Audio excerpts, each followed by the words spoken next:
L'école d'abord. Pour tous les enfants différents. Pour notre futur. C'est l'école d'abord. Ouais, nous on veut l'école d'abord. L'école d'abord.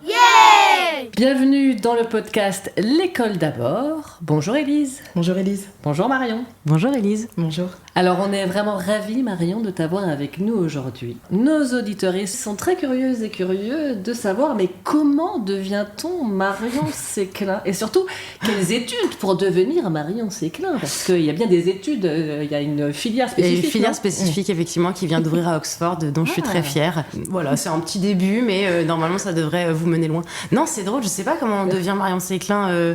Comme n'importe quel individu, beaucoup de trauma, un peu de chaos et pas mal d'amour, et ça fait un résultat de... Je sais pas comment on devient moi. Alors Marion, est-ce que tu peux nous dire comme ça, si je te dis école, c'est quoi le premier souvenir qui te vient à l'esprit? C'est le plus vieux quoi. Je crois que c'était surtout, alors le plus vieux souvenir qui concerne l'école, c'était le chemin jusqu'à ma crèche, mais pas ma crèche. Je me souviens de ma crèche. C'est aussi, je pense, ça a été réveillé parce que j'ai un neveu qui a 9 ans et qu'il a été dans la même crèche. J'ai des souvenirs d'autres élèves, bah oui. Il y a encore des gens que tu connais qui étaient avec toi? Non, pas du tout. Non, pas du tout. Je sais pas si c'est l'effet Paris ou pas, mais j'ai l'impression que même si on était tous un peu dans le même quartier, on a tous grandi de manière vraiment très très différente les unes des autres. Ouais. Je me souviens de prénom d'une fille avec qui j'étais en maternelle, et je me souviens aussi de certaines fois où ma tante m'avait dit si Machine elle t'embête, tu lui diras, vraiment de trucs très précis quoi. J'avais eu de conflits très précis. Je me souviens évidemment en maternelle j'avais plusieurs amoureux, c'était un truc courant d'en avoir juste plusieurs. Je me souviens de certaines personnes, ouais. Je suis pas sûre de pouvoir les reconnaître aujourd'hui. Et t'avais quel rapport avec eux? C'était vraiment des amis, des camarades? Tu sentais que vous aviez des affinités? T'avais une certaine communauté? Tu les sentais? Non, pas du tout. J'ai pas du tout eu ça. En fait, j'ai vraiment pas du tout eu ça. Déjà parce que je me faisais beaucoup embêter quand j'étais petite, et pour une raison que j'ignore encore aujourd'hui et qu'on pourrait peut-être expliquer de 1000 manières différentes. Mais déjà des petites, je pense que j'avais du mal à créer des liens avec les gens, ou en tout cas je savais pas comment le faire correctement, et donc ça me valait de me faire beaucoup embêter et d'être beaucoup toute seule. Au moment où on est en maternelle et où en fait on a des gens avec qui on joue, mais en même temps on est un petit peu encore en train de... Enfin, tout le monde est notre copain, etc. J'ai pas de souvenirs particuliers. Ça a commencé en primaire à être vraiment violent et à être vraiment des personnes précises, d'ailleurs je me souviens des prénoms de tout le monde, qui me harcelaient régulièrement et qui me frappaient dans la cour de récré, et c'était des trucs où c'était devenu... Il y a eu quelque chose dans mon éducation que l'école a amené, c'était le terme copine. C'est que les camarades de classe, on les a appelées mes copines. Donc moi, dans ma tête, j'ai fait très très vite l'amalgame sur le fait que mes copines, elles me frappaient. Et que c'était donc normal. En fait, c'est exactement comme la manière d'identifier l'amour de tes parents ou de tes caregivers quand t'es petit, c'est que peu importe, même si c'est violent, t'identifieras ça comme de l'amour. Et donc ça va complètement bouleverser ma boussole interne, et je vais plus du tout savoir, bah du coup, la violence vient des copines, la violence vient des gens qui sont tes amis. Et ensuite, c'est un truc qu'on me dit qui est bizarre en grandissant, on me dit t'es pas obligé d'être ami avec tes collègues. Au contraire, je trouve que quand t'es adulte, tu devrais pouvoir réussir à avoir au moins à créer des accointances. T'es pas obligé, mais c'est vachement plus utile adulte d'avoir des personnes avec qui t'es en sécurité dans le cadre du travail. Et du coup, tout ça a été hyper bizarre. C'est-à-dire qu'on me disait, au moment où j'étais pas formée, ces gens-là sont tes amis, voici ce que c'est qu'un ami, c'est comme dans les films et dans les séries, puis toi, bah, c'est pas ça qui se passe, mais c'est ça les amis, donc t'es obligé d'identifier ça comme ça. Et du coup, ça a continué, c'était presque une toxicité du coup à laquelle je participais, parce que bah, ça devait être une sorte de valse dans laquelle bah, j'avais la sensation que c'était de ma faute s'il y avait une mauvaise ambiance, qu'il fallait absolument que je fasse rire tout le monde tout le temps, ou que je fasse sourire les gens, et là, je me donnais du mal. Il fallait que je montre que j'étais pas du tout provocante, pas provocante, mais c'était que j'étais pas une menace. En fait, il fallait que je montre que j'étais pas une menace, parce qu'en plus j'ai grandi vite. Ensuite, j'ai eu l'apparence que j'ai aujourd'hui assez rapidement ado, et il fallait absolument que j'arrive et que je monte pas de blanche, parce que moi je voulais absolument être amie avec des filles. J'avais pas beaucoup d'amis garçons, parce que c'était quand même des gens très intéressés systématiquement par la même chose, et c'était très compliqué à ce moment-là, moi-même qui étais pas du tout féministe, de comprendre que je ne devais pas ça, que le fait que je plaise à un garçon ne devait pas dire que bon bah voilà, et faut y aller quoi. Moi dans ma tête je pensais ça, donc j'avais surtout des amies filles, et j'avais vraiment des gros cravings d'amitié féminine, et donc je savais que de base ce qu'il fallait que je fasse, c'est que j'arrive et que Je montre que j'étais pas menaçante, que si j'étais une personne qui avait la chance d'avoir le physique que j'ai, j'avais quand même plein de défauts et parfois moi aussi j'allais aux toilettes, tu sais, vraiment pour dire vraiment je suis une personne, quoi, je suis faillible comme tout le monde. Et du coup, le fait de montrer cette faille a permis à plein de gens de s'engouffrer dedans. Et donc, c'est pour ça que je me dis que j'ai participé, si tu veux, à un moment à ce jeu-là, mais parce que c'était un truc que je connaissais pas. C'est sûr que nous, on prône vraiment le truc où, effectivement, forcément, ça nous choque, que tu vas dire que j'ai participé à ça, parce que avec Élise, effectivement, ce qu'on essaie de faire au niveau de l'éducation des enfants, c'est vraiment de sortir, de déconstruire aussi ce truc-là, quoi. Ce côté où, effectivement, en tant qu'enfant, en tant que jeune, c'est hyper compliqué de s'opposer à un système de harcèlement, parce que c'est clairement du harcèlement, et qu'il faut surtout pas blâmer l'enfant qui n'y arrive pas, et que c'est que en l'accompagnant et c'est que en créant, effectivement, comme on dit toujours, une communauté d'enfants solidaires, que peut-être il va y avoir un sursaut du groupe, mais surtout l'adulte, il a un rôle hyper important à jouer. Et là, toi, c'est hyper choquant de se dire que personne n'est intervenu, personne peut-être même n'a vu. Enfin, c'est pas à l'enfant d'aller se plaindre, c'est aux adultes d'être là, d'observer ce qui se passe. Une cour de récréation, ça s'observe. On va pas juste vérifier que il y a pas bidule, il saigne du nez et machin. Il faut tout observer, il faut voir ce qui se passe, il faut voir les interactions avec les enfants.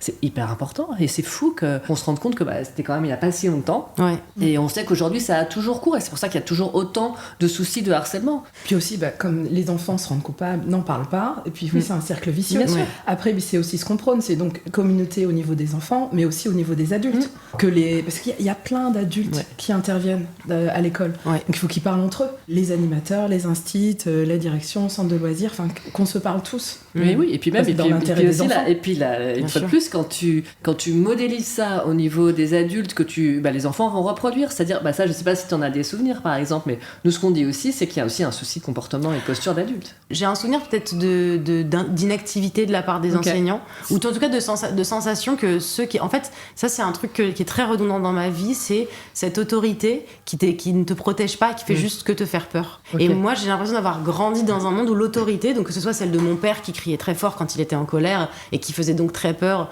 ou celle des enseignants, des adultes autour de moi, ce truc d'où moi je devais leur obéir parce que j'étais une enfant et qu'on m'avait dit que c'était comme ça, ne m'était jamais rendue en protection quand j'avais besoin de protection. Du coup, tu vas voir ces adultes-là, ceux qui te font peur. Voilà. Et c'est le même rapport qu'on a à la police. C'est-à-dire que je sais pas comment est-ce que dans ce pays, on veut qu'on continue à apprécier la police, qui est littéralement des personnes qui nous font juste peur à tous et à toutes, quelle que soit la raison, même quand on n'a rien fait, même que quand on est juste en train de promener son chien genre sans rien faire, tu vois. Et ça, c'est quelque chose très souvent que je vois revenir, c'est ces autorités au moment où moi je faisais ma scolarité, à qui je pensais pouvoir venir demander de l'aide, en fait n'étaient ou pas en mesure de le faire, ou en tout cas pas très actifs parce que ça s'est pas trop arrêté. Mais pour le coup, j'ai pas ressenti de moquerie de la part de ces adultes-là, j'ai juste eu l'impression de cette indifférence de... Puis tu sais, ça renforce le sentiment que t'es vraiment dans une masse.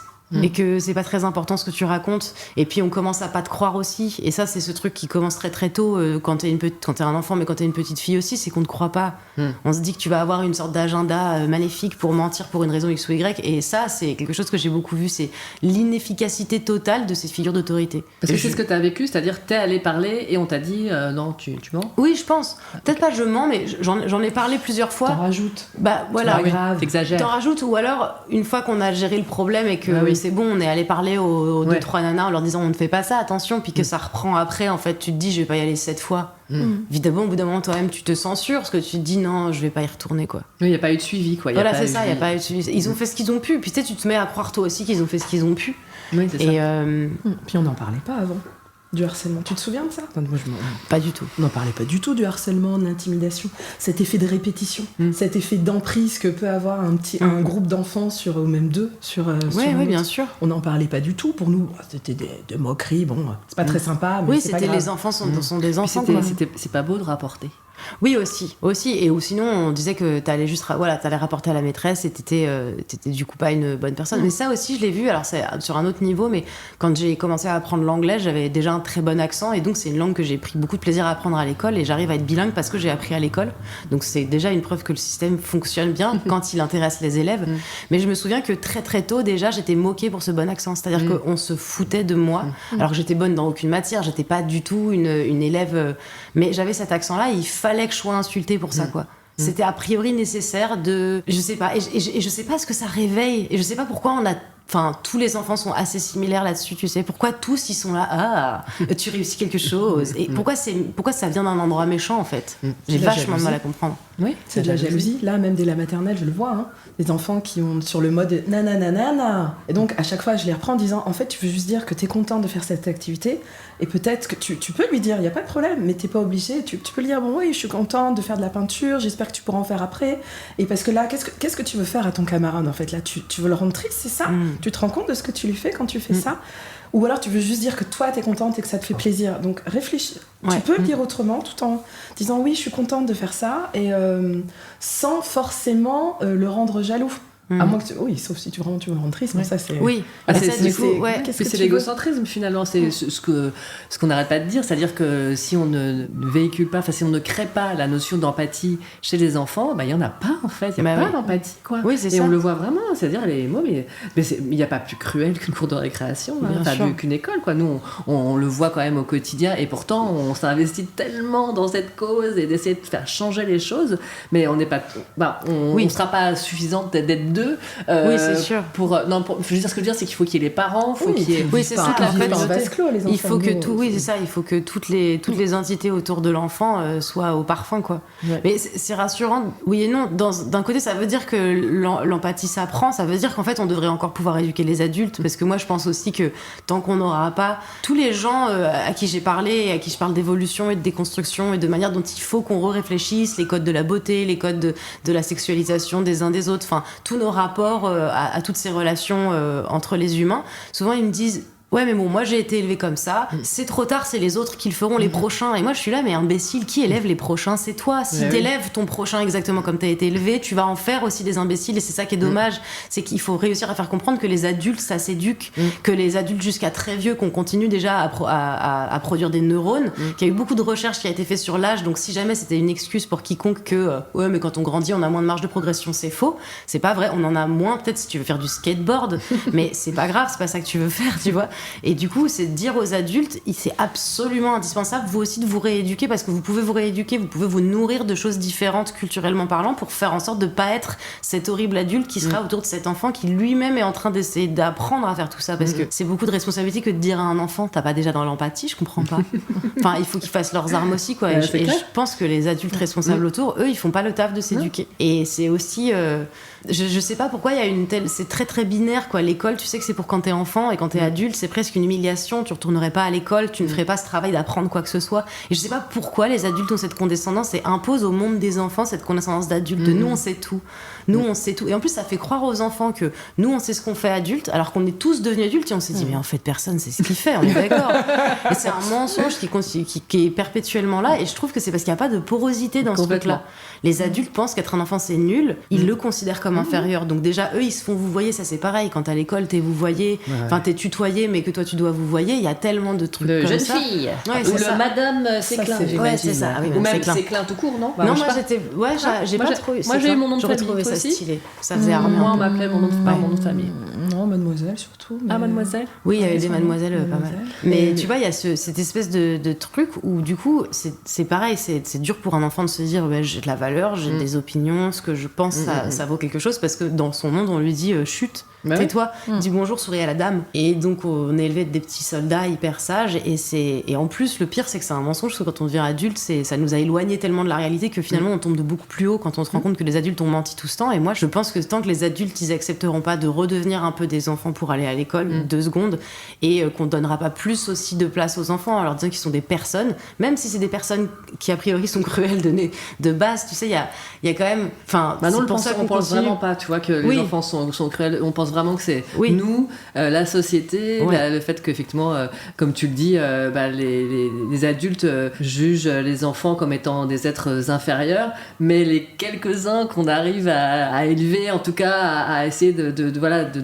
auxquels on donne une certaine éducation, avec effectivement nous-mêmes en continuant d'apprendre en permanence, Non, ils sont pas cruels en fait. Oui, tu vois, bien ils sûr. le sont pas finalement. Oui, mais j'ai beaucoup, enfin je sais pas, j'ai pas du tout de recherche qui prouve ça, mais j'ai tendance à penser que l'humain ne naît pas ni mauvais, ni avec un petit goût particulier pour l'oppression et la guerre, quoi. Je sais que c'est pas le cas, et je sais que c'est que des constructions et que c'est des occupations de personnes qui s'ennuyaient à une autre époque, tu sais, mais je suis convaincue qu'on n'est pas mauvais, mais je me questionne quand même beaucoup sur pourquoi c'est la voie la plus facile. Pourquoi c'est celle, en fait, qu'on va toutes et tous se mettre à prendre avant de prendre l'autre voie. C'est juste ça que je me pose comme question. Après, il doit y avoir tout un héritage, tu sais, génétique, j'imagine, d'hommes de Cro-Magnon, de ça, mais ça fait toujours écho à, justement, c'était mieux avant, ou c'était comme ça, donc pourquoi on changerait, et tout ça, c'est vrai que le cerveau humain est tellement incroyable, et on a tellement de choses à apprendre tout au long de notre vie, en effet, et que, bien évidemment, que ça se change, et qu'on va pas rester sur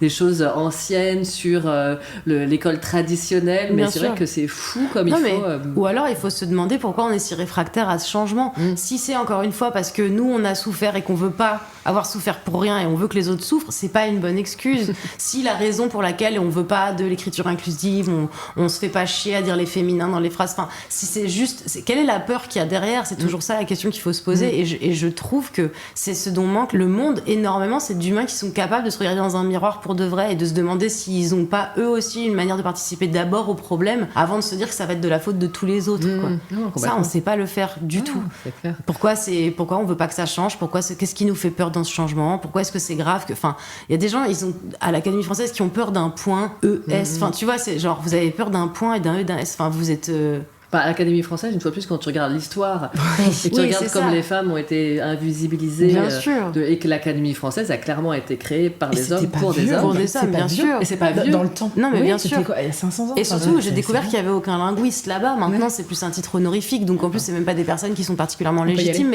Mais ça aussi, l'école a joué à nous dire, mais ça, c'est l'institution. C'est eux qui décident pour nous, quoi. On nous a presque dit, c'est eux qui décident des mots. Et vous êtes des victimes de ce qu'eux décident.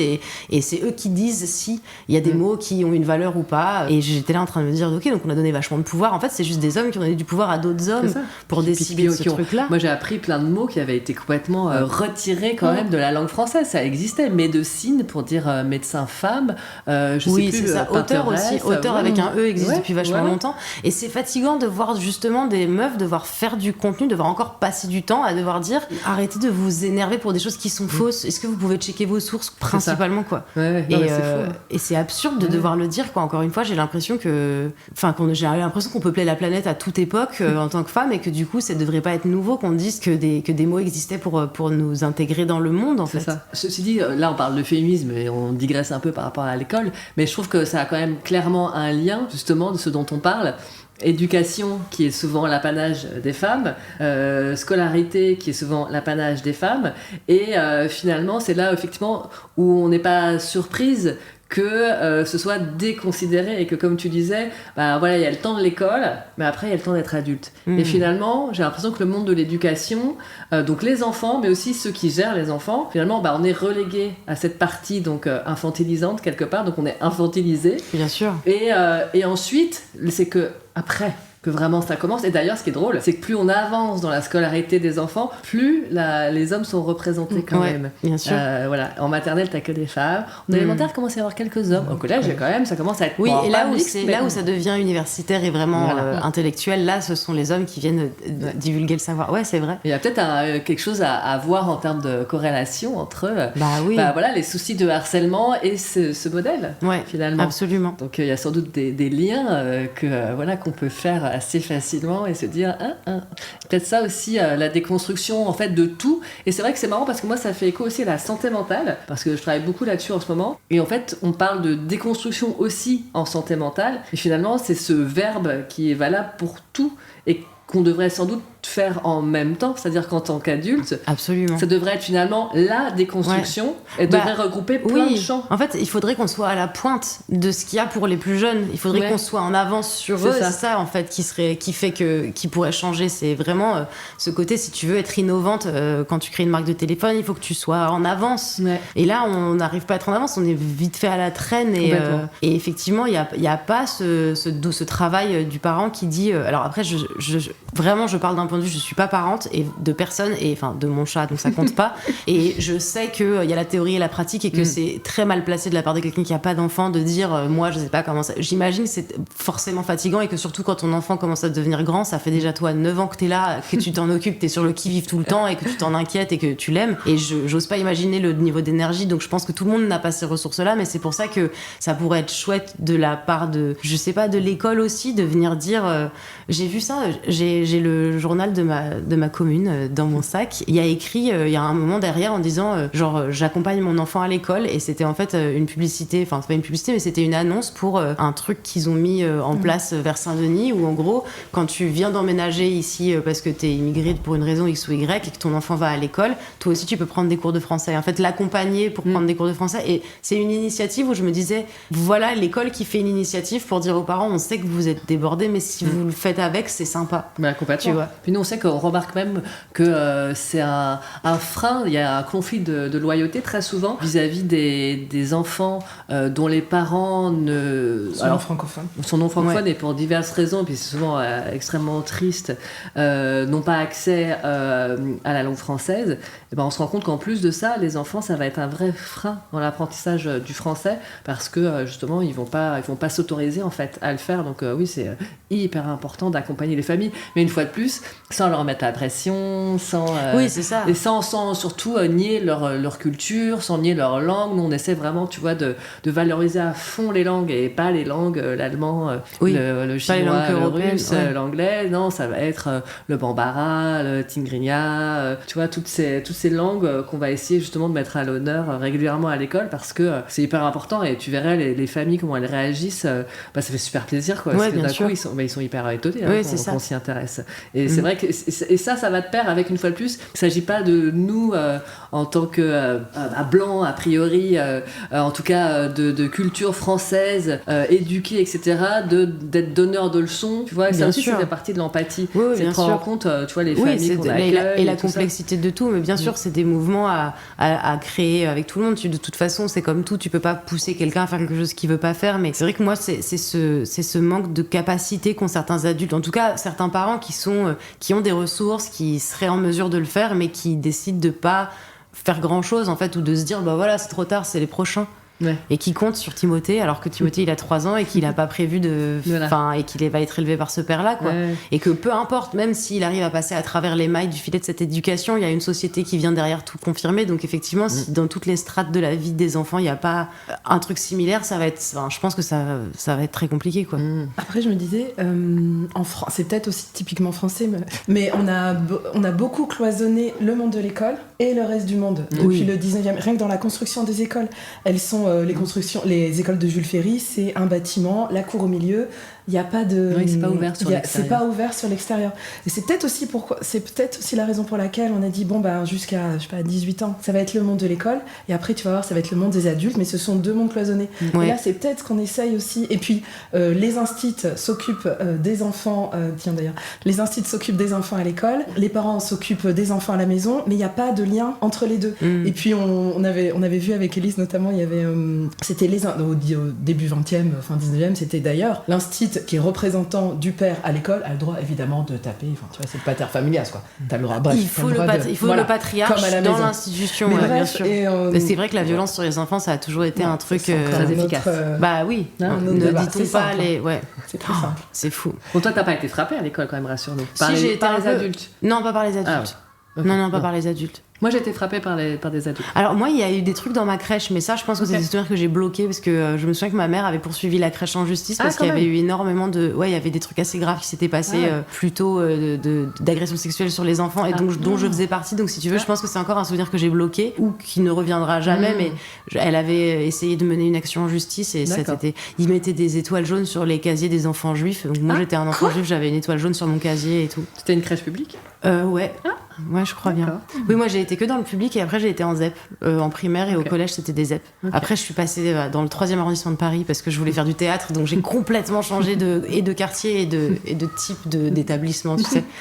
Mais non, les adultes, y avait pas ça. Non, c'était un truc, c'était plus dans la famille, tu sais, le châtiment corporel de base, le truc de on te met une fessée quand t'as fait un truc où on te secoue un peu fort. Et rien que, de toute façon, si tu veux, même s'il n'y a pas de douleur, l'initiative d'un acte violent sur un enfant, c'est genre impressionnant. Surtout qu'en plus, quand t'es un enfant, t'es petit, tout le monde est grand, quoi. Ah oui. Et t'as senti la différence tu disais que t'es passé d'un milieu REP+, enfin ZEP à l'époque, d'un milieu ZEP à un établissement du 3e arrondissement, un peu plus, je suppose... bourgeois, ouais. Bourgeois. Ouais, Est-ce que t'as bien senti sûr. une différence entre les enfants, dans la posture de l'adulte? Est-ce que t'as... Non, parce que c'est quand je suis passée au lycée, du coup, on était déjà tous un peu ados. T'avais une sensation que la classe sociale était un truc important. Je me souviens de pas du tout avoir le même lifestyle que mes amis. Parce que ce lycée, donc pour moi, je l'avais choisi parce qu'il avait l'option théâtre, mais il avait aussi juste scientifique et littéraire. C'était d'ailleurs un des seuls de Paris qui n'avait que L et S à l'époque, qui n'avait pas ES, qui était décrit comme le truc que choisissent les gens qui savent pas ce qu'ils veulent faire dans leur vie. Et ça, c'était pareil. Ça veut dire qu'on te gronde qu'à 16 ans, tu saches pas ce que tu veux faire dans ta vie, mais en fait, ce système est complètement cassé. Enfin, quand je m'en souviens, en vous en parlant, je me dis, attendez, mais moi aussi, je critiquais les ES en disant, ils savent pas ce qu'ils veulent faire. Bah non, ils ont 16 ans, mais moi non plus, je sais pas pourquoi j'ai su ce que je savais faire. J'avais de la chance, si tu veux, mais c'est un cas rare, quoi. Ouais. Et du coup, les profs étaient plus là, t'avais le côté, ils étaient là pour délivrer leur truc, qu'ils le fassent de manière bien ou pas, c'était à nous de prendre ou de pas prendre. Genre, on était responsabilisés au point de se dire, genre, maintenant, vous êtes plus des enfants qu'on va courser et qui on va dire, attention, pas de bêtises, ah non, on parle pas. Tu vois, vous êtes des grands. Et j'avais plein de profs qui, parfois, juste faisaient leur cours et ils s'en fichaient que les gens soient attentifs. Ils étaient juste là, moi, je vous donne ça, vous avez le bac à un moment, quoi. Et j'étais là, sympa. T'es passé... Oui, t'as jamais eu d'adultes, de professeurs, enfin, en tout cas, de professeurs qui se sont préoccupés de toi, parce qu'avant tu parlais d'adultes autoritaires version autoritariste, et après d'adultes t'es passé à des adultes complètement laxistes. Ouais, t'as pas eu de non, figure non, il n'y a pas eu de figure comme ça. Il y avait des profs que j'aimais bien, mais parce que je crois que j'aimais bien la manière dont ils enseignaient, où je me souviens, j'avais très tôt réussi à faire la différence entre le fait que j'aimais pas le prof mais j'adorais ses cours, donc j'étais capable de dire genre bon, je sais que cette personne c'est pas quelqu'un avec qui moi je serais amie si jamais on se rencontrait, et parfois il dit des trucs cons, mais j'adore sa manière de m'enseigner parce que finalement moi je le comprends, c'est quelque chose qui me parle, ça m'enthousiasme, mais j'ai pas de souvenir d'avoir eu une figure d'adulte dans toute cette vie scolaire qui a entendu et agi, ou en tout cas agi avec efficacité, parce que c'est quelque chose qui a été, tu sais, à tout instant, chaque nouvelle classe, il y avait à chaque fois un nouveau truc qui se passait. Et c'était toujours du harcèlement chaque fois? C'était toujours différent, tu vois. En primaire, ça a été du harcèlement, donc c'était vraiment je suis ta copine, je suis plus ta copine, et quand je suis plus ta copine, bah, je te fouette avec mon gilet pendant la cour de récré, tu vois, ce genre de choses. Et c'était redondant, ça, et donc je savais jamais à quelle sauce j'allais être mangée. En plus, c'était très ambivalent. J'ai vraiment été abonnée à l'ambivalence toute ma vie, quoi. Donc c'était copine, mais elle te frappe, tu sais, des trucs très très contradictoires dans ta tête. Et puis je savais pas, c'est ça, genre je marchais sur des œufs parce que je me disais, si je vais faire un truc qui va peut-être déplacer un caillou, et là elles vont m'en vouloir, je saurais pas pourquoi, parce qu'en plus il y avait pas de raison, c'était assez injuste. Et ensuite en grandissant, ça a été, j'ai eu pareil une copine en 6e, mais on était 3 dans le groupe et tout le monde disait c'est normal, quand vous êtes 3, en plus vous êtes des filles, vous allez pas vous entendre. Non, c'était juste que c'était compliqué de grandir ensemble. C'était pas toujours du harcèlement, mais il y avait un truc de harcèlement moral, en fait. Il y avait un truc de je suis ta copine, je suis plus ta copine. En fait, on me prenait et on me relâchait tout le temps. Donc il fallait que je sois là, je restais là. Comme ça, peut-être un jour j'allais être choisie, mais il fallait que je m'attende que les 2 autres se soient disputés pour qu'elles viennent me voir, et que là, du coup. Mais moi j'étais jamais décisionnaire, en fait, avec qui j'étais copine et avec qui j'étais pas copine. Moi j'étais choisie ou pas choisie, ou je rejetais ou pas rejetais, tu vois.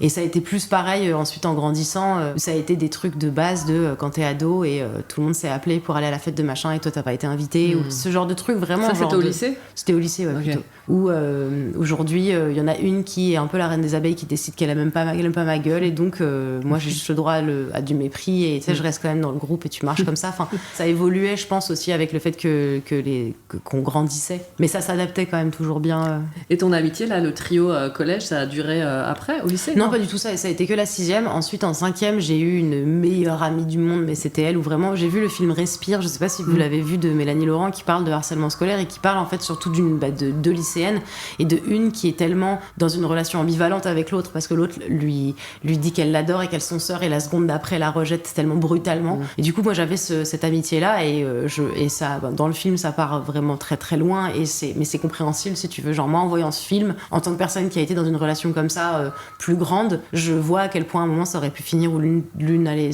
buter l'autre, quoi. Tu voyais ce truc, genre, c'était passionnel, mais toxique comme jamais.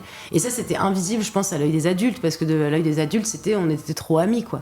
Et toi, tu le ressens. Mais toi, tu le sentais bien, même à l'époque, que c'était toxique. Ou Ouais. c'est ton œil de. Non, je sentais. J'étais très souvent malheureuse à cause de ça, quoi. C'était pas tant mais pour moi c'était normal en fait d'être régulièrement malheureuse dans les relations. C'est comme quand j'ai commencé à avoir justement des relations avec les garçons, c'était normal d'être forcée, c'était normal tu vois, il y avait quelque chose de je peux m'en plaindre, mais c'est normal ce que je vis. Et quand ton corps te dit un truc, donc que tu vis les choses émotionnellement et que dans ton estomac tu sens les choses, mais que le sens commun te dit mais non, c'est normal ce que tu vis, il y a une telle dissonance, une telle déconnexion entre ce que ton cerveau te dit et ton corps te dit, c'est un trauma, c'est bizarre, pourquoi on vit ça, et le monde qui te dit rien, n'importe quoi. Ouais. Vraiment, genre, relève-toi, allez, tu vois.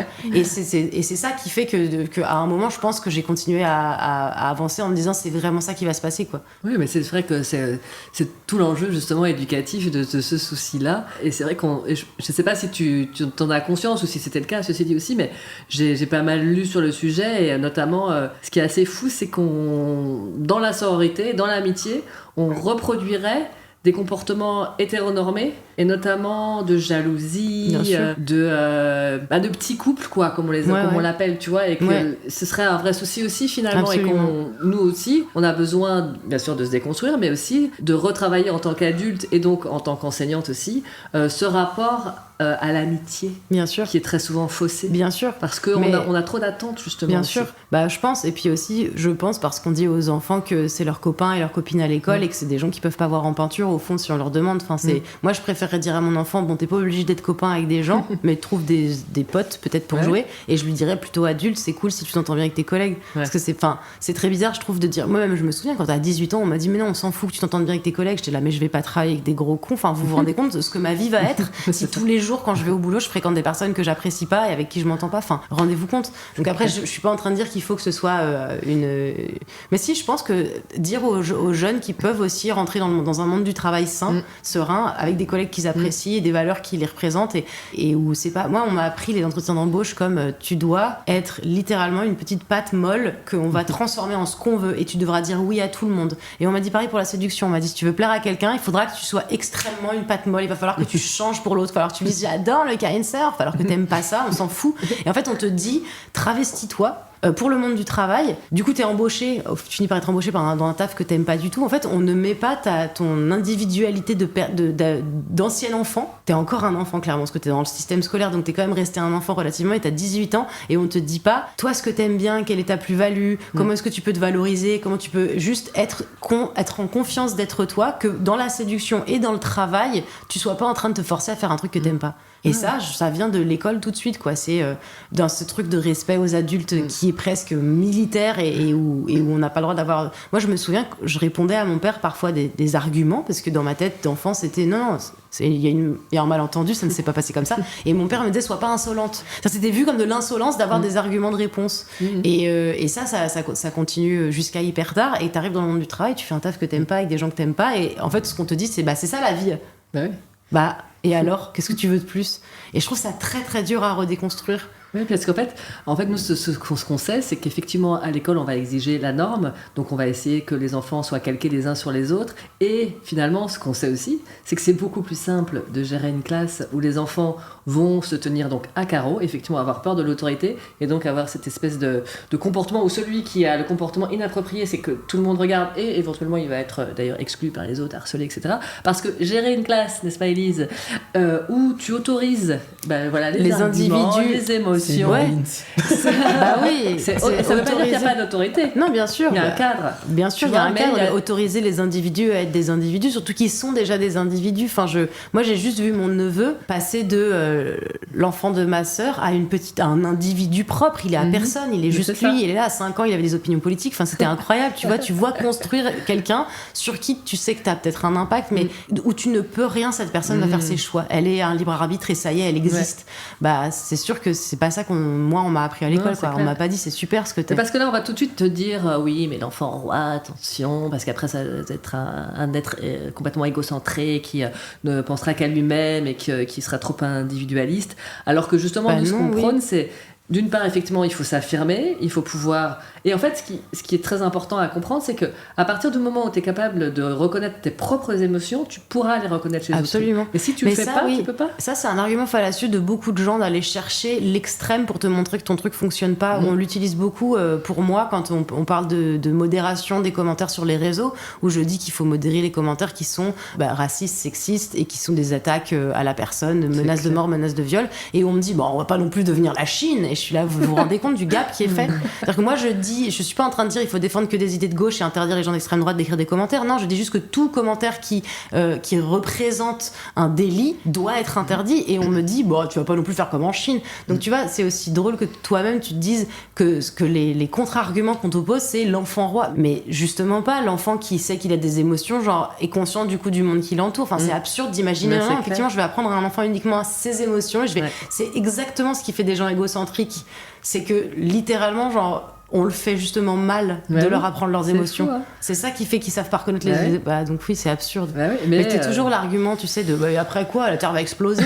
Oui, non, pas non plus, rassurez-vous. Non. Mais après, ceci dit, si on parle dans cette direction, c'est tout changer, parce que après, on va pouvoir parler de moyens dans l'éducation, etc. Mais c'est bien sûr que ça demande aussi, donc, c'est plus compliqué à gérer, hein, une classe avec des enfants qui sont tous écoutés, donc ça demande aussi plus d'adultes, donc, comme j'allais le dire, donc ça demande plus de moyens. Ouais. Et donc c'est ça aussi, le nerf de la guerre, il est là, c'est qu'aujourd'hui on met pas d'argent dans l'éducation nationale, on en met de moins en moins. Bien sûr. Et surtout, on pousse aussi beaucoup, j'ai l'impression, à continuer à se reproduire beaucoup aux gens sans leur dire là il y a des solutions pour les gens qui sont déjà vivants. Enfin, je j'ai pas d'opinion sur juste je suis pas pour le réarmement démographique particulièrement, mais si tu veux, il y a un truc dans mon cœur qui me dit peut-être aussi on pourrait dire aux humains, faites une pause juste de 2 ans si vous pouvez, hein, qu'on puisse gérer là, parce que on commence à faire beaucoup d'enfants, donc il y aura plus assez d'adultes sur Terre à un moment pour élever tous les enfants qu'il y aura.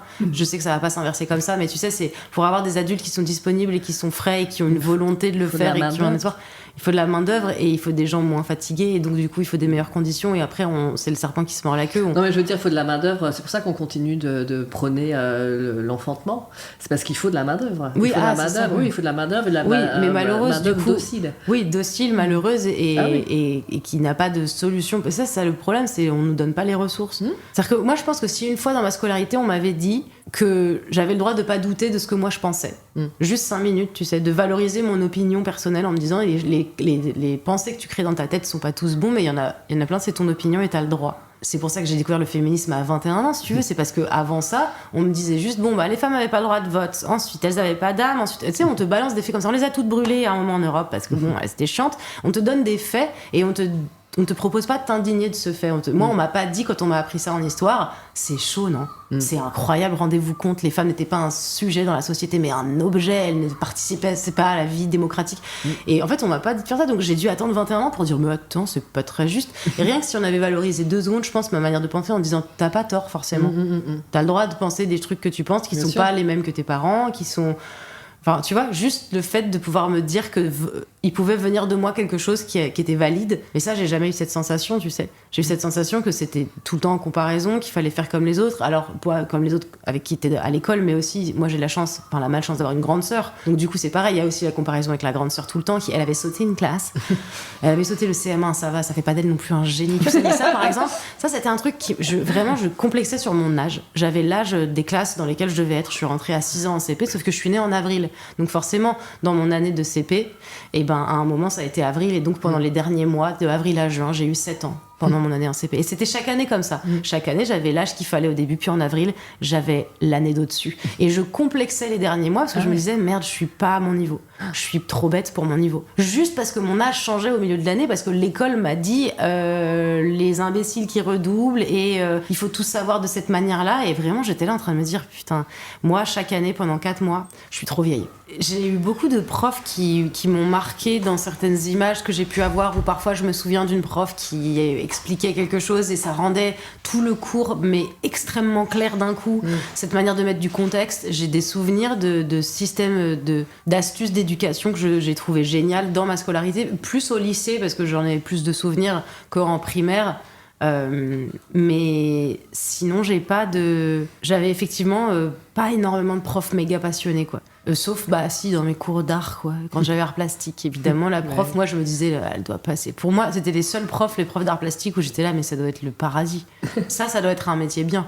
Je pourrais pas être prof d'autre chose que d'art plastique parce que sinon mettre des notes à des gens, leur apprendre à faire de la flûte, c'est quand même tu vois c'est difficile. J'imagine que quand t'aimes la musique et que tu deviens prof de musique, dans ma tête, je me disais c'est triste parce que tu fais de la flûte, quoi, tu vois. Alors que art plastique, c'était pratique. Dans ma tête, je me disais pas qu'eux, ils voulaient exposer. Tu sais que je me disais pas ça. Je me disais juste toute leur vie, ils peuvent avoir des espèces de bâtonnets de glace et faire des collages avec.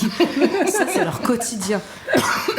Ça c'était ça d'ailleurs c'était en primaire j'avais été je sais plus pourquoi d'ailleurs mais en CM2 ils élisaient en gros les profs d'art plastique de toutes les écoles de Paris et les profs de musique et les profs de je sais plus quoi d'EPS choisissaient un élève qui était le plus représentant de la classe en termes de j'imagine d'obéissance, de résultats, d'implication, etc. Et on avait été au ministère de je sais plus quoi non plus, c'est vous dire les souvenirs. J'avais reçu une encyclopädie interactive Paris, en CD. C'est possible, parce que les professeurs c'était la ville de Paris, c'était à la mairie effectivement. Parce que ces professeurs-là, c'est une spécificité parisienne. Ouais. Ces cours-là sont dispensés par des PVP, comme on les appelle, des professeurs de la ville de Paris. Mais c'est que à Paris, dans certaines grandes villes françaises, mais sinon ailleurs, ce sont les instituteurs qui dispensent des cours de musique, d'art, etc. Alors que là, moi, c'était un prof spécial et du coup, j'avais été choisie par la prof d'art parce que j'étais très impliquée. Donc, c'était vraiment, si tu veux, on pouvait pas faire plus évident comme résultat. Genre, un enfant pas impliqué, voilà les résultats. Un enfant impliqué, voilà les résultats. Posez-vous des questions. Vraiment, j'avais aucune matière où j'étais impliquée. J'avais des notes très moyennes, voire... En fait, j'ai toujours eu de la chance. J'ai une très bonne oreille. Et donc, j'ai toujours retenu les choses que j'avais envie de retenir. Et ça a été facile pour moi. Beaucoup ma scolarité, sans travailler énormément. Je suis restée dans la moyenne sans me faire remarquer, en n'ayant pas des résultats incroyables, quoique parfois si, et en n'ayant jamais des résultats catastrophiques. Jamais. Mais parce que je faisais le minimum. J'avais très vite compris comment faire le minimum pour rester en dessous du radar. Ouais, c'est ça. C'était ça le but, quoi. C'était tirer mes années sans être... je serais jamais une chef de gang, mais je serais jamais au moins la pestiférée, tu vois.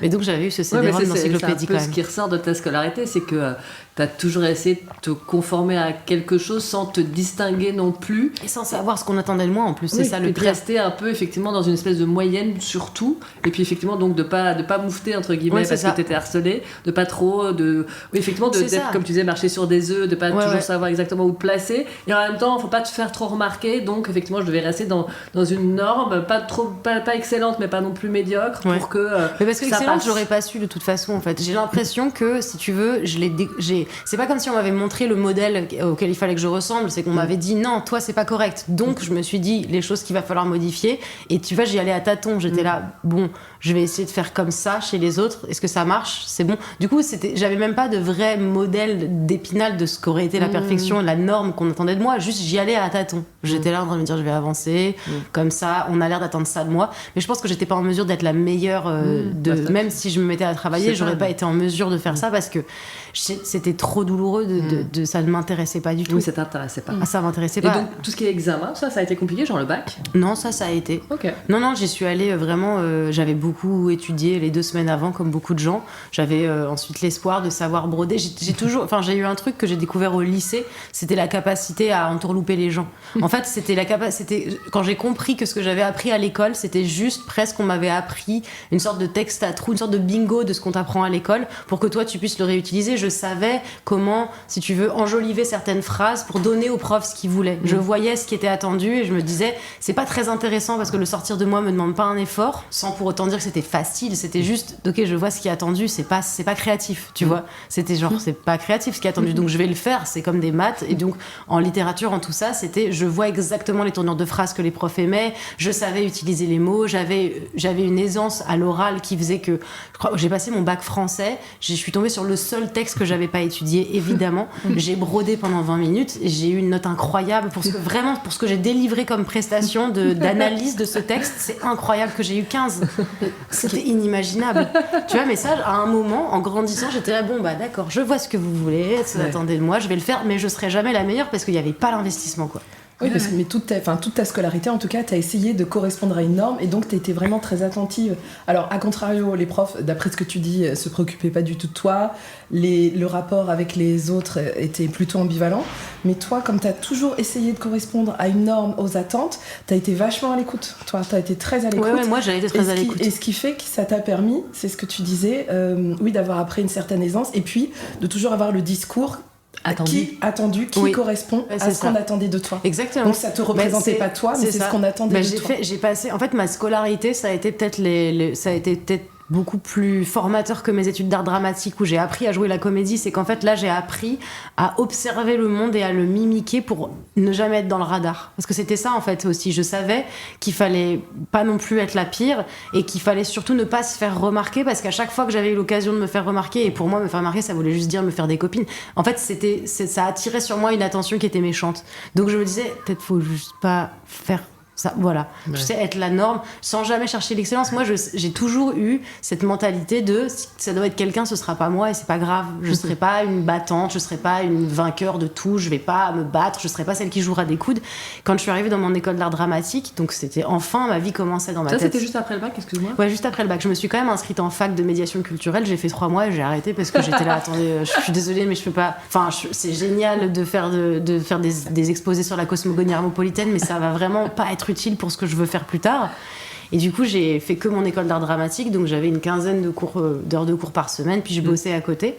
Et je me souviens on est dans cette espèce d'amphithéâtre, enfin de petit théâtre qui est dans le 18e, qui est notre salle de classe avec la scène et tout. Et le directeur de l'école nous dit à nous tous, bon, c'est un métier qui est très difficile, vous le savez. Et là, pour vous dire à peu près une statistique, il y a une seule personne par rangée d'entre vous qui va réussir à en vivre. Et moi, mon premier réflexe, c'était de regarder à droite à gauche et de dire, ça va être qui ?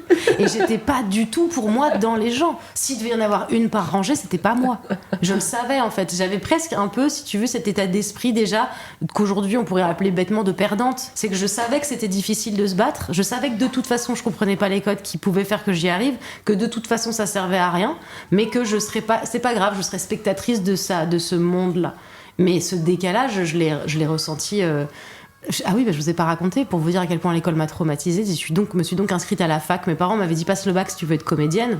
Bien tenté, donc j'ai passé le bac, mais ils ont quand même réussi à me faire m'inscrire à la fac et je me suis dit je vais choisir un truc un peu intéressant. Je suis arrivée à la fac le jour de la rentrée, j'étais dans l'amphithéâtre de Paris 3 à la Sorbonne Nouvelle. Je sors ma trousse et mon petit carnet pour prendre des toutes premières notes de bonjour, c'est ça votre cursus, c'est ça que vous aurez comme cours, voilà comment la fac est. Et vraiment j'ai fait une crise de panique. J'avais 18 ans, hein. Et j'étais là en train de pas réussir à respirer et d'être en train de pleurer toutes les larmes de mon corps, mais vraiment une crise d'angoisse, de panique, je c'était pas possible. Et je suis rentrée en vélo chez moi et j'ai dit à ma mère je remettrai jamais les pieds à la fac. En fait c'était comme si là mon corps était là, mais non t'avais dit qu'on arrêtait. J'avais vraiment, tu sais, encore une fois cette espèce de coupure dans ma tête entre pourquoi t'es là ? Pourquoi t'es là ? C'est horrible. Pourquoi t'es là de ton plein gré ? Là, on t'avait dit que tu pouvais faire ce que tu voulais et toi, tu fais ça. C'est ça que tu veux faire. Mais vraiment, quoi, ce truc d'une partie de moi qui voulait sortir de moi. Après, j'ai quand même fait mes 3 mois de fac. Mais encore une fois, c'est parce que très docile que je suis, mes parents m'ayant dit essaye quand même d'avoir un vrai métier. J'étais allée au bout du bout du bout. Je m'étais investie dans cette espèce de truc-là. Et je me suis dit, par contre, j'aurais dû écouter, si tu veux, mon instinct qui est quand tu rentres dans la fac, si t'as une crise d'angoisse, peut-être pose-toi des questions. Tu vois. Et moi je l'ai pas fait parce qu'en fait on a aussi passé ma scolarité à nier ce fait que j'aimais pas ma scolarité ou que j'aimais pas l'école ou que j'avais du mal à y trouver. Et c'était de ta faute. Voilà, c'est ça, à trouver mon compte. Et qu'il fallait de toute façon que je fasse cet effort et qu'en fait c'était pas normal. Il fallait que de toute façon je le fasse, comme s'il y avait pas d'autre solution. Aucune autre solution pour moi, tu sais. Mais si j'avais été dans un lycée, même dans un collège pro où on m'apprenait un métier, un truc à faire avec mes mains, enfin, je pense qu'1 milliard de fois j'aurais été plus heureuse. Mais tu vois, ça c'était pareil. Comme j'étais pas bête, on va dire. Je lisais et je venais d'une famille où j'ai eu vachement de chance et de privilège d'être élevée dans une famille qui était hyper riche intellectuellement. Ça c'était génial. Donc j'ai été, on me disait, tu sais, ce truc très très binaire de, elle va pas faire un truc avec ses mains, elle est pas con. Et du coup, moi, on m'a coupé d'un truc qui aurait pu être pour moi une révélation énorme, quelque chose de satisfaisant. En plus, tu vois, à côté de mon école de théâtre, je me suis souvent dit quand je payais mes cours de théâtre, que ça coûtait cher déjà, mais que j'aurais bien aimé pouvoir, au lieu d'être serveuse ou vendeuse à côté, faire un métier comme genre faire de la plomberie. Je me disais, ce serait génial, je pourrais bosser que le week-end, par exemple, comme ça, je pourrais la semaine faire mes cours, mais si j'avais su faire de la plomberie. Et vraiment, j'ai eu plein de fois ce truc-là, de me dire, moi, j'adore faire des trucs manuellement. J'ai toujours aimé ça. Si j'avais mêlé l'utile à l'agréable, si on m'avait dit, effectivement, tu sais faire une dissertation de philosophie, mais viens, c'est pas important, t'as qu'à aller faire de la plomberie, je pense que ma vie aurait été vachement différente. J'aurais mis vachement moins de temps à être heureuse en tant qu'adulte et à être épanouie dans le milieu du travail aussi, et à me dire mais ouais, je me débarrasse encore aujourd'hui de trucs, tu sais, que l'école m'a mis sur le dos et où je suis là, pourquoi ? L'école française, elle est hyper élitiste, et c'est vrai que quand tu compares avec d'autres pays, je dis même européens, c'est pas du tout pareil dans les pays notamment nordiques où la voie professionnalisante est tout à fait bien vue, et c'est pas du tout une voie de garage. En France, c'est toujours, même s'il y a des petites tentatives d'essayer de faire passer ça autrement, mais pour l'instant c'est toujours effectivement complètement discrédité, et c'est quand tu réussis pas que tu y vas. Alors que dans d'autres pays, c'est ça, l'inverse. Exactement. Mais du coup, c'est ça qui est contradictoire avec la politique selon laquelle on veut un réarmement démographique pour faire de la main-d'œuvre. C'est qu'en fait, non, on veut faire des start-upers. Enfin, tu vois ce que je veux dire ? C'est que si c'était vrai qu'on refaisait des enfants parce qu'on avait besoin de main-d'œuvre, on aurait une sorte d'encouragement justement à aller vers ces filières, et aussi en tant que femme, surtout qu'il y a aussi beaucoup ces questions de genre en ce moment. C'est oui, on pousserait les femmes vers des métiers qui sont d'habitude des métiers d'hommes. Parce que ce qu'on veut, c'est quand on veut réarmer, on veut des nounous, on veut des caissières. On veut des vendeuses, on veut des gens comme ça. On veut des mamans, quoi. On veut des mamans. En fait, on veut une maman. Voilà, mais on veut pas forcément, effectivement, des gens qui vont être spécialisés dans certains métiers du fait d'avoir eu un apprentissage pratique. Non, quand je te dis on veut de la main-d'œuvre, c'est vraiment. Oui, justement, c'est ça. des gens qui ratent leurs études, qui abandonnent parce que justement, ils vont pas être, une fois de plus, assez académiques. Non, et puis même parce qu'ils vont pas être entendus et encouragés dans leurs compétences, et à savoir que dès tout petit, il faut justement faire des bilans de compétences, entre guillemets. Mais c'est-à-dire vraiment voir chez chaque enfant. Quel est ton... Ouais, c'est ça. Moi, je sais que par exemple, j'ai eu un complexe d'infériorité très très longtemps sur mon intelligence parce que j'ai une intelligence manuelle. Mais c'est une intelligence qui, je sais, est de l'ordre de la logique et qui marche aussi bien avec la science. Enfin, je veux dire, c'est une manière créative de réfléchir les choses. Et dans la tête de ma famille, c'était non, si je fais des perles au lieu de lire un livre, je suis con, quoi. Donc moi, j'étais un peu la bébête de la famille aussi. Et si tu veux, l'école vient très vite encourager ça. On m'a jamais poussée vers... Enfin, tu sais, comme si c'était même pas possible de faire les deux. En plus, c'est pareil. Enfin, j'ai l'impression que là, c'est bon, soit tu te fais manuel et dans ce cas-là, on te considère que t'es bête, soit tu fais que de l'intellect et dans ce cas-là, on considère que t'es pas manuel, mais c'est pas très grave, tu sais. Et ça, c'est fou. Enfin, t'as pas de filière où tu peux faire de la philo et de la plomberie. Non, parce que ça fait des siècles qu'on a séparé le corps et l'esprit. Donc, bien sûr. Ça, c'est... ça, c'est absurde. Et je pense que c'est une très mauvaise idée de continuer sur cette lancée. Non, mais complètement. Puis c'est vrai que c'est l'appellation aussi. Mais c'est fou de toujours séparer ça, surtout d'imaginer qu'avoir une intelligence manuelle, ça voulait dire que c'était pas quelque chose qui se passait dans la tête. Enfin, avoir un sens logique, avoir un sens de... Enfin, c'est fou de n'avoir qu'une seule intelligence qui est encouragée dans ces études, c'est l'intelligence des livres, quoi. T'es book smart, mais on t'apprend pas à déclarer tes impôts, on t'apprend pas à harceler les gens en ligne, parce que bon, ce serait quand même dommage. Et on est encore aussi beaucoup, je trouve, dans un monde où on pense, en tout cas en France, que si tu parles pas des sujets aux gens, ça va éviter de faire qu'ils arrivent. Par exemple, on n'éduque pas sur le consentement, comme ça évite les viols. C'est l'inverse que ça produit littéralement. Et ça, je suis fatiguée, moi, de ça, de voir des gens qui disent, on va pas dire aux enfants que... Bah si, en fait, c'est justement, il faut leur dire, parce qu'on va pas leur donner des idées. Enfin, c'est absurde, ce truc, quoi. Moi, j'ai toujours beaucoup milité pour qu'il y ait vraiment de l'éducation sexuelle dès le plus jeune âge, dès que l'individu a un corps dont il est conscient, tu vois, parce que c'est important juste qu'il ait les informations, et tout le monde est là, mais ça va le pervertir. Je suis là, justement pas, en fait, ça va pas le sexualiser. Et puis même, tu vois, nous, on est tout à fait d'accord avec toi, déjà, mais on va au-delà de ça en se disant, non, mais attendez, aujourd'hui, la société, elle est telle qu'il y a un viol d'enfant, alors je sais plus si c'est toutes les heures ou je sais pas. Enfin bon, bref, viol de femme aussi, ceci dit. Donc tant qu'on vit dans cette société, est-ce qu'il vaut pas mieux quand même arrêter de dire non, il faut surtout les protéger, il faut pas leur apprendre des choses parce que ça leur mettrait des images effectivement beaucoup trop tôt, ça risquerait de les traumatiser si on leur met des images comme ça dans la tête. Eh bien écoutez, plutôt ça ou qu'ils se fassent violer dans une heure, eh ben on va choisir de l'informer. Tant qu'on sera dans cette société, on en reparlera quand il n'y aura plus de viol, exactement, et plus d'agression sexuelle. Bien sûr. On rediscutera de comment on aborde les choses. Encore une fois, je pense que c'est notre connaissance dans tout, c'est notre connaissance de la loi et de ce qui est interdit qui fait qu'on ne fait pas ce qui est interdit. Je sais pas pourquoi on a tant de mal à expliquer le consentement aux enfants ou à leur dire c'est interdit de forcer quelqu'un à faire quelque chose. Et là, les gens d'un coup crient au scandale en disant vous allez leur donner des idées de viol. Mais non, moi j'ai pas eu d'idée de meurtre quand j'ai découvert qu'on n'avait pas le droit de tuer des gens. J'ai découvert qu'on n'avait pas le droit de tuer des gens. Donc j'ai j'ai accepté que dans cette société dont je suis un sujet, je ne fasse pas cette chose-là parce qu'elle est illégale. Et ça, je trouve ça fou que le raisonnement s'arrête vraiment. Enfin, c'est d'une évidence de bêtise, si tu veux, le coup de on va pas en parler. Comme ça n'existera pas. Bien sûr, les tabous ont toujours vraiment mené à des réussites exceptionnelles et des innovations. C'est-à-dire que si ça n'existait pas finalement dans la société, on pourrait dire, ça y est, ce sujet n'existe bien plus sûr, dans notre si ça société. n'existe pas, bien sûr. C'est génial. Mais c'est impossible déjà. C'est ça. Puis, et ce qui est fou aussi, ce qu'on a remarqué nous à l'école, c'est que, parce que cette notion de consentement, on en parle beaucoup et on se rend compte que même au niveau politique, c'est-à-dire on va parler compétences psychosociales, on va parler des émotions, etc. Ça passe. Mais c'est vrai que quand on utilise le mot consentement, il y a apparemment une connotation sexuelle de base. Et donc, on peut même pas l'utiliser pour toutes les autres formes de consentement. Nous, on essaie franchement à chaque fois de le marteler, de le dire sans arrêt, parce qu'on travaille le consentement dès 3 ans, nous, à l'école maternelle, et on veut que ce mot existe dans l'éducation nationale, dans les surtout programmes. qu'en plus, le mot consentement, il englobe aussi ton consentement, pas forcément physique de ta sexualité, mais celui de est-ce que tu veux faire ça avec moi ? Non. Complètement. Moi, je sais que en tant qu'adulte, j'ai mis du temps aussi, parce qu'on parlait de consentement et aussi évidemment dans les rapports intimes, mais à dire j'ai dit non 4 fois à cette personne pour boire un verre, ou j'ai dit non 4 fois à cette personne parce que moi cette décision professionnelle je la trouve pas bonne, en fait, où ton consentement est bafoué tout au long de ton travail, tu sais. Tu dis genre non je vais pas faire ce projet, on te dit non mais si s'il te plaît, mais qu'est-ce que t'as pas compris quand j'ai dit non la première fois, tu sais. C'est ça. T'as ce truc là où en fait on n'entend pas ton nom de toute façon, et c'est dur du coup si tu peux pas dire le mot consentement parce que soi-disant il aurait des connotations sexuelles, tu peux pas apprendre à un enfant qu'il a le droit de dire non.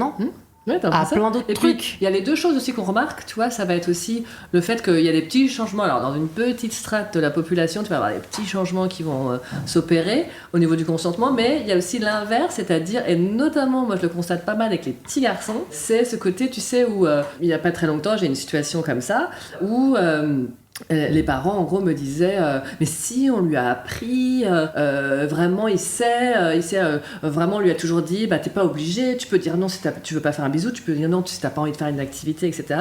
Et en fait moi j'ai juste posé une question en disant et vous par exemple est-ce que ça vous arrive, est-ce que quand je sais pas il a envie de vous faire un câlin, est-ce qu'il a toujours le droit? Oui bien sûr. J'ai mais donc il est peut-être, enfin je dis pas qu'il y a un problème, mais il y a peut-être là aussi quelque chose à faire, c'est de dire vous aussi en fait il faut dire non, bien sûr, en tant qu'adulte. Et parfois les parents à l'inverse peut-être vont mettre une fessée, une tape, alors que justement il faut absolument pas le faire quand ça va justement déborder, mais ils se sont pas dit en amont justement d'en arriver à ces extrémités de peut-être que moi aussi en fait je dois dire non, là j'ai pas envie de te faire un câlin, ou là je veux bien, et d'instaurer aussi ce truc là. Oui bien sûr, comme tu disais tout à l'heure, pour tout en fait, en apprenant les émotions t'apprends à découvrir les émotions des autres, et en apprenant que toi parfois tu dois respecter le consentement des autres, tu fais apprendre à régner ton consentement. Enfin ça me semble effectivement tomber sous le sens, mais j'imagine que le travail doit être tellement colossal si tu commences à prendre en compte les individus qui ont pas forcément le temps de faire ça et qui sont fatigués. Enfin, en fait, j'ai l'impression que le monde n'a tellement pas de concentration sur justement cette nouvelle génération qui pourrait changer tout, que du coup on est plus dans nos vies redondantes, et on n'essaye pas de se dire venez on se concentre 2 secondes là-dessus parce que c'est le futur et que c'est bientôt quoi. Oui. Je pense que vraiment ils en ont strictement rien à cirer. Tu vois, tous ces hommes politiques qui décident. Oui, en fait, on dirait. Tu sais quoi, mais ils ont pour moi, ils ont réussi à faire une image. Ces hommes politiques aujourd'hui, pour moi, c'est les hommes qui n'ont jamais été des enfants. C'est-à-dire que quand tu les vois, tu te dis, en fait, c'est comme s'ils avaient presque choisi esthétiquement et par tous les moyens du monde d'être tellement loin de l'enfance qu'ils ont une partie d'eux qui est complètement déconnectée. En fait, ils se rendent pas compte. Je pense que si tu leur demandes leur plus vieux souvenir, c'était vraiment quand ils ont lancé une start-up avec leur pote Jérém, quoi. Tu vois, et c'est ça le pire, c'est de dire mais tu te souviens pas de moments de ces moments là justement où tout est encore à construire. J'ai l'impression qu'effectivement ils en ont rien à foutre, mais c'est surtout qu'ils comprennent pas l'avantage que ce serait. Très honnêtement, moi ce que j'ai beaucoup entendu, c'est que toutes ces fameuses grandes écoles, que ce soit l'ENA, que ce soit Sciences Po, un peu dans une moindre mesure quand même, mais les plus grandes écoles, les mines, Polytechnique, etc., eh bien c'est hyper normatif, et en fait c'est quand même puis c'est de l'endoctrinement. Tu sais moi comme je vous disais, j'ai passé ma vie à me sentir vraiment stupide, et en plus j'ai pas fait d'études supérieures, donc dans ma famille je peux vous dire que c'était genre ok, ça prouvait le truc quoi. Moi j'étais faite pour faire des crocodiles en perles et pas pour écrire des scénarios a priori, et vraiment il y avait ce truc tu fais pas de grandes écoles, et donc toute ma vie je me suis trimballé ce complexe de je suis pas je suis pas smart comme les gens qui font des grandes écoles, qui sont l'élite du pays, etc. Et vraiment, il y a pas longtemps, j'ai rencontré des gens qui font Sciences Po Paris, et vraiment, j'ai ri dans ma tête. Enfin, c'est pas du tout un truc que je dis, mais j'ai vraiment dans ma tête en train de me dire, mais vous vous foutez de ma gueule, vous m'avez fait croire que ma manière, enfin, moi, je sais articuler une idée du début jusqu'à la fin et emmener les gens dans la manière dont je l'explique pour que ce soit quelque chose qui soit vraiment compris. Ces personnes-là, elles savent même pas finir une phrase. Enfin, vraiment, j'étais en mode, mais vous avez menti, un peu comme l'Académie française. J'étais là, mais en fait, vous avez juste menti. Vous m'avez dit, ces gens sont l'élite, donc moi, je me disais, ils sont sûrement mieux que moi et beaucoup plus smart que moi. Et en fait, j'étais là, genre, oh là là, c'est imbitable de leur parler, quoi. On leur apprend des codes depuis qu'ils sont enfants, parce que de toute façon, pour être à l'ENA, enfin, la plupart quand même des personnes qui ont fait l'ENA, des grandes écoles, ils ont été dans des écoles où déjà dès la maternelle, ils apprennent les codes, ils apprennent, ils sont, c'est une histoire d'entre-soi incroyable, l'école alsacienne. Et donc ils arrivent, ils les connaissent déjà. Enfin, c'est ça. Ils vont dire, il n'y a pas de créatif, il n'y a pas de créativité. Ça va être des discours qu'ils ont déjà entendus, qui vont ressasser. C'est ça, c'est du blabla. Et c'est pareil. Enfin, moi, ça m'a fait beaucoup de bien dans cette société moderne d'avoir lu L'art d'avoir toujours raison de Schopenhauer, dans lequel il décrit justement toutes les manières dont tous les arguments fallacieux qui traînent dans le langage courant. Et en fait, une fois que tu sais qu'ils sont là, une fois que tu vois que ces personnes utilisent, comme je te disais, aller te chercher l'exemple opposé pour te dire, je exagère, on ne va pas non plus faire aller jusque là, ou alors le fait de venir te reprocher de ton attitude personnelle vis-à-vis de quelque chose pour essayer de discréditer le fait que la planète va mal, tu sais, genre si on dit oui les femmes, oui toi tu portes des talons, alors donc t'encourages, c'est pas une raison, c'est pas parce que tu portes des talons que c'est pas vrai que les femmes sont une majorité oppressée, tu vois. Et tous ces arguments là, ça m'a permis de voir effectivement en grandissant que c'est beaucoup des phrases toutes faites, c'est une mascarade en fait, c'est énormément une mascarade. Et tout le monde joue le jeu et ils sont là, Sciences Po, regardez nous, on est à Sciences Po, oui, regardez, on fait des sciences politiques. Non, enfin, vous apprenez juste comment on a manipulé les humains depuis le début et vous le refaites, c'est pas grave. C'est ça. Et c'est cet entre-soi aussi qui est quand même... moi, j'arrive pas à me dire... Effectivement, je pense qu'il y a vraiment une forme d'endoctrinement parce que comment tu fais pour rester effectivement dans ce milieu, dans ton milieu, l'accepter, pas vraiment... Donc, c'est l'élite, c'est des gens a priori donc extrêmement intelligents, mais il n'y a pas cette intelligence donc a priori émotionnelle. Exactement. De se dire, mais en fait, il y a un problème. Oui, ou cette compréhension du monde. C'est-à-dire que plutôt que de répéter des choses qu'on a apprises toutes faites comme quelqu'un qui est extrêmement flippé, tu sais, comme quand on est enfant et qu'on dit cette table de multiplication, moi je sais qu'il y avait un truc d'inquiétude dans mon corps, quoi. Genre j'étais là, mais faut pas que je me trompe, ça c'est des trucs qui sont des faits, et il faut que je connaisse la chanson par cœur et tout. Mais là, c'est juste être conscient que ce à quoi tu sers quand tu fais ce genre d'études, c'est à aider les gens du peuple, enfin le monde, et du coup c'est pas possible si ta réalité c'est que des gens comme toi. Enfin, c'est ça qui est absurde. C'est que moi je sais que quand on parle de démocratie, je suis toujours époustouflée de voir qu'on est en train de reproduire juste la royauté, quoi. Que littéralement on a guillotiné un type parce qu'il vivait dans un palais et qui connaissait pas les problèmes du peuple, et on a élu un type qui vit dans un palais et qui connaît pas les problèmes du peuple en fait. Et je suis là, mais à quel moment vous êtes pas en train de voir que vous refaites la même chose? C'est fou, hein. C'est incroyable. C'est incroyable. Bon, bref. Vous voyez, comme les gilets jaunes, oui, rien à voir. Ouais. Les gilets jaunes, tu vois, les seuls qui ont réussi à un petit peu aller être élus en tant que députés, mais quand même, ils sont mal vus. Oui, parce bien sûr. Ils ne portent pas de cravate. Donc forcément, leurs idées sont quand même beaucoup moins... Mais tu te rends compte que chaque idée qu'il y a sur Terre, là, par exemple, le fait qu'un juge tape avec un marteau sur un petit truc, c'est une décision. Ouais, mais ça reste une décision de mecs qui se sont vus en groupe et qui ont dit, bon, les gars, on n'aura qu'à dire que le juge, il aura une perruque et un marteau. C'est des décisions, en fait. Et moi, maintenant, j'essaie de regarder le monde que comme ça, en me disant, tout a été très arbitrairement choisi par des gens qui sont des personnes et qui sont donc faillibles. Donc, dès que je vois les gens qui disent, faut porter une cravate, je suis là, mais qui l'a dit? Et ça, c'est du grand art. Mais qui le dit que c'est du grand art? Vous avez juste décidé de faire ça et maintenant, vous l'enseignez à tout le monde. Et c'est vraiment ce truc, à chaque fois, du coup, je repense au juge. Je me dis, oublie pas qu'il y a une confrérie de mecs qui ont décidé que dans une cour de justice, le juge, il aurait une petite perruque et un petit marteau. Blanche, la perruque. Blanche, ouais. Et c'est des enfants. En Angleterre, ils l'ont encore, la perruque, ils sont obligés de la porter, tu vois. Donc je suis là, et donc c'était juste des petits garçons qui disaient, on n'a qu'à jouer à aussi que toi, t'aurais un marteau, et c'est ça. Et du coup, parfois, je me rassure en me disant, c'était que des petits garçons. C'était que des petits garçons qui jouaient. Bon, quand même. Et pareil, oui, non, ils font beaucoup de mal, mais c'est pareil, mais le chef de cuisine qui s'appelle chef, c'est un petit garçon qui a choisi. Il a dit, et même que le patron de la cuisine s'appellera le chef. Et ce seront que des hommes. Et ce seront que des hommes, parce bien que sûr. ce seront les femmes qui cuisinent à la maison. Oui, non. Mais dans les restaurants, non. Non, c'est vrai. Non, mais ça toujours. Hein. Dès que les femmes s'intéressent à un truc, c'est professionnalisé par les hommes et ensuite on en est viré. Moi, je le vois beaucoup aussi là avec tous les shows de drague que je trouve formidables qui existent, mais au bout d'un moment où moi, tous les codes qui m'ont fait souffrir sont moqués par d'autres gens et je suis là, cool. enfin quoi, mais t'as un peu envie de dire genre quand c'était moi, c'était pas un show à la TV, enfin genre moi si tu veux mes premiers émois avec un Vénus de Gillette, tout le monde s'en foutait alors que ça aurait pu être télévisé aussi, et là t'es là, c'est toujours les mêmes qui sont mis en avant pour des trucs que toi tu fais depuis toute ta vie, tu sais. Tu m'étonnes, c'est clair. Bon, on arrive peut-être à la conclusion de cet épisode très intéressant. Est-ce que tu as quelque chose à dire de façon philosophique sur Non, pas l'école ? plus que tout, juste que je suis très heureuse de voir qu'il y a des personnes comme vous qui font des choses comme ça et qui sont conscientes de tout ça et qui ont à cœur de se questionner et de continuer à faire le mieux en essayant d'emmener tout le monde dans toutes les problématiques. Je vois à quel point c'est compliqué, mais je vois aussi à quel point vous êtes hyper vigilante à essayer d'inclure tout le monde, et moi ça me donne envie de refaire une scolarité, mais quand on t'accueille là en petite section, allez, super. à partir de demain. Avec plaisir. Bon, il faut te suivre sur tes réseaux sociaux. Sur mes réseaux sociaux, oui, où j'essaye de partager ma vision du monde qui va vers l'ouverture et vers l'éducation et et surtout l'amour entre les gens, parce que... Et puis avec une petite dose d'humour. Moi, toujours. Je crois que je te suis depuis que je me suis mise sur Instagram il y a une dizaine d'années. Ouais, c'est pas impossible. J'ai commencé il y a bien ce temps-là. Et j'ai toujours essayé de faire ça avec beaucoup d'humour et surtout de déconstruire les clichés et de faire en sorte que le monde dans lequel je meurs soit pas aussi nul à chier que le monde dans lequel je suis née, quoi. On l'espère aussi. En tout cas, on te remercie vraiment. C'était très intéressant. Merci à vous, merci beaucoup. Et à très bientôt. Oui, À bientôt. Et retrouvez-nous sur notre Instagram Les Élises. Et puis, n'hésitez pas à nous mettre un petit avis sous notre